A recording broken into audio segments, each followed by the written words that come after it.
Paris புறநகர் பகுதியில் திறக்கப்பட்ட 2 வாரங்களில் துரித உணவகம் ஒன்று அதிரடியாக மூடப்பட்டது. வால்டுவாஸ் மாவட்டத்திற்குட்பட்ட பிரிசன் பகுதியில் திறக்கப்பட்ட உணவகம் ஒன்று இவ்வாறு மூடப்பட்டுள்ளதாக அதிகாரிகள் அறிவித்துள்ளனர். முறையான சுகாதார விதிமுறைகளை பின்பற்றாமை மற்றும் ஆவணங்களற்ற ஊழியர்களே இதற்கு முக்கிய காரணமாக கூறப்படுகிறது. இந்த சோதனையில் உணவகத்தின் தரை பகுதியில் கோழி இறைச்சி கழிவுகள் சிதறி கிடந்ததும் குளிர்சாதன பெட்டிகள் சுத்தம் செய்யப்படாமல் இருந்ததும் கண்டறியப்பட்டது. பொதுமக்களின் ஆரோக்கியத்திற்கு பெரும் அச்சுறுத்தல் இருப்பதாக கூறி மாவட்ட நிர்வாகம் உடனடியாக இந்த நடவடிக்கையை எடுத்தது. சுகாதார சீர்கேடுகளை தவிர இந்த உணவகத்தில் ஆவணமற்ற தொழிலாளர்கள் பணிக்கமர்த்தப்பட்டிருந்தது சோதனையில் கண்டுபிடிக்கப்பட்டது.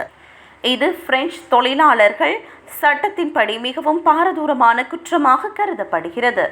உணவகத்தில் பணியாற்றிய ஊழியர் ஒருவரின் விவரங்கள் சமூக பாதுகாப்பு அமைப்பில் பதிவு செய்யப்படவில்லை என்பது உறுதி செய்யப்பட்டது. வரி ஏய்ப்பு மற்றும் தொழிலாளர் உரிமைகளை பறிக்கும் இத்தகைய சட்டவிரோத பணிகளை தடுக்க அதிகாரிகள் தீவிர கண்காணிப்பில் ஈடுபட்டுள்ளனர்.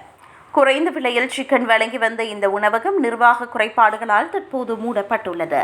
இதுகுறித்த புகைப்படங்களை வெளியிட்டு சட்டத்தை மீறுபவர்கள் மீது கடும் நடவடிக்கை எடுக்கப்படும் என வால்டுவாஸ் ஆட்சியாளர் எச்சரிக்கை விடுத்துள்ளார்.